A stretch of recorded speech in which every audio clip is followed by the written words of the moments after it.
I'm a couple years late to the party on this one, but it feels like I'm a couple decades late instead. Crossing Souls knew what it was going for, and it delivered what it was advertising.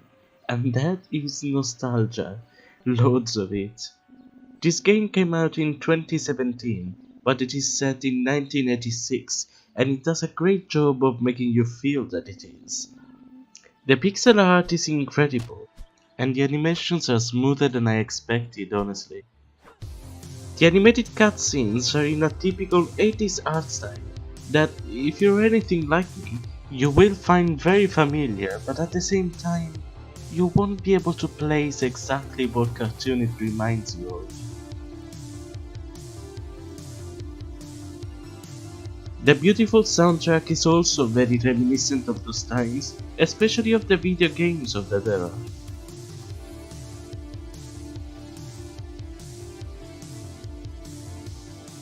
I am a 90s kid.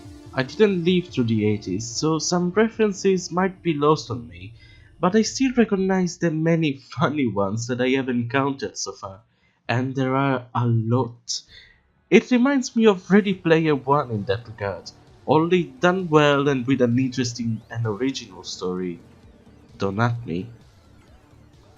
The plot twists in the game are also intriguing, but don't worry, I'm not going to spoil them here. I've always been a sucker for games that let you play as different characters, and this one does a great job of letting you control 5 of them, each with their own abilities and archetypes that will help you explore the world and solve new puzzles. Chris is the leader of the group. He can climb vines and uses his bat to hit enemies in a small area in front of him.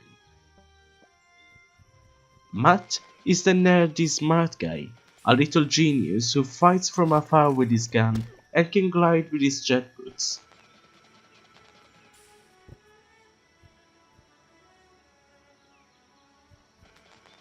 Big Joe is the strongest of the group. He has more health and does more damage, but his attacks are slower and he can't jump like Chris, Matt and Kevin can. Charlie is the Smurfette of the group. The classic tough girl who can handle herself. She doesn't need boys to fight for her.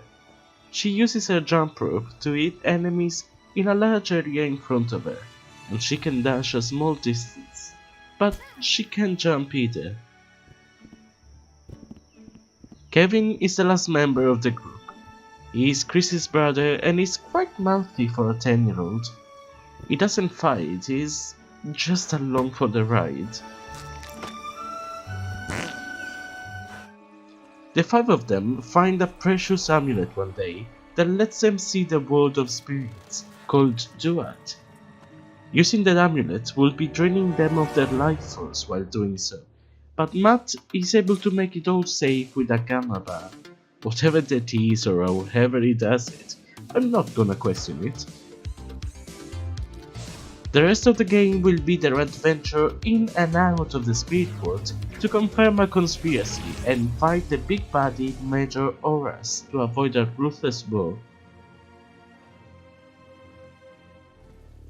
The gameplay is at times challenging, although it might just be challenging to me specifically because I'm bad at it.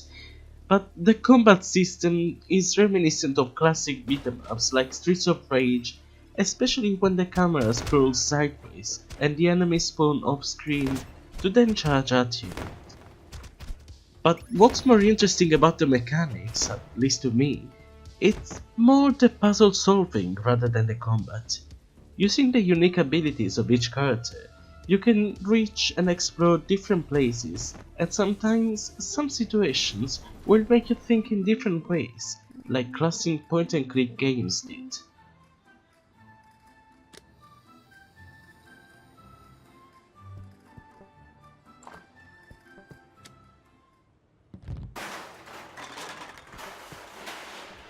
This game is perfect if you want to relive your childhood in some capacity, or if you want to experience those years for the first time.